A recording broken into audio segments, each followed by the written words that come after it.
Lévi sans interdit, mais ça va sans le dire même, puisque c'est obligé avec Elisabeth. Bonjour Elisabeth.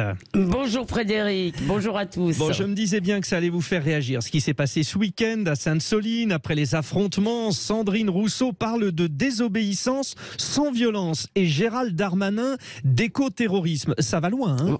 Oui, alors Sandrine Rousseau n'a sans doute pas eu que les yeux qui lui brûlions, hein, parce que peut-être avez-vous entendu. Elle a fait l'erreur. Cette magnifique faute de français.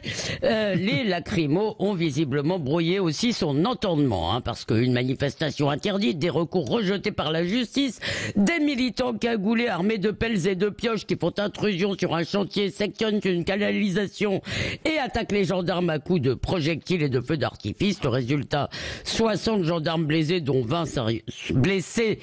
20 sérieusement, et une cinquantaine de manifestants également blessés. Et la voiture de Yannick Jadot, vandalisée par l'inscription crevure, mais à part ça, hein, c'est sans violence. Alors, quant à Gérald Darmanin, oui, à propos d'une cinquantaine, il ne les a pas tous qualifiés d'éco-terroristes, c'est à propos d'une cinquantaine de manifestants fichés S de l'ultra-gauche radicalisée qu'il a employé ce terme.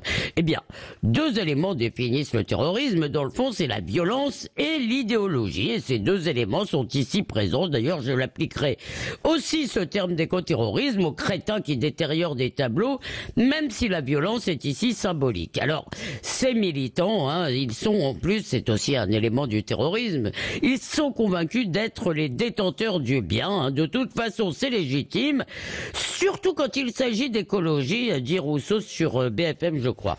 Puisque la cause est sacrée, tous les moyens sont bons et peu importe la démocratie.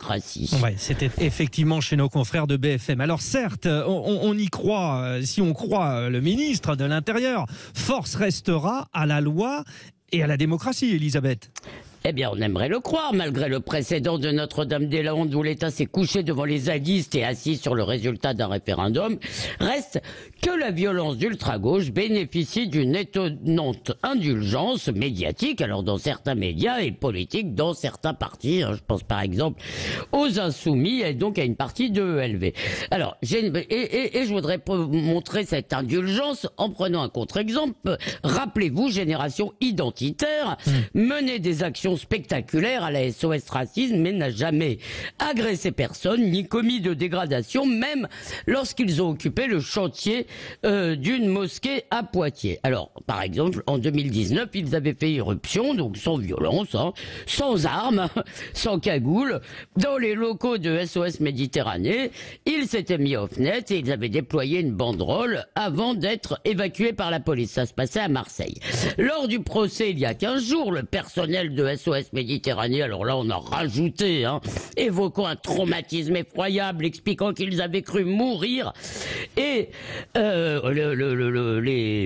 le président et ses assesseurs, donc le tribunal a parlé de commandos terroristes en l'occurrence, et les militants identitaires ont été condamnés à de très lourdes peines. Alors moi j'attends de voir si les activistes des Deux-Sèvres seront aussi lourdement condamnés, mais je trouve cela peu probable, hein, parce que voyez-vous, l'écologie c'est bien et être anti-immigration comme Génération Identitaire c'est mal. Et surtout, hein, puisqu'on a dissous Génération Identitaire, j'attends également que le ministre prononce la dissolution du collectif anti-bassine, hein, parce que pardon de ce très mauvais calembour Frédéric, mais enfin bon, on est presque en week-end, mais ce sont ces écolos fachos qui nous bassinent.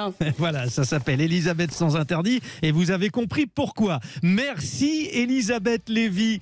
8 et heures. à demain. Et à demain, oui, vous serez là. Et en plus, demain, vous débattez, hein, face à Éric Revel. Il se prépare. Avec joie. Il est obligé de se préparer, Éric. Qu'il se tienne bien. Il sera tout à l'heure, en tout cas, en ce lundi 31 octobre, face à Arlette Chabot. Les deux se préparent, tout comme Gilles Platré, dans un instant, 8h14.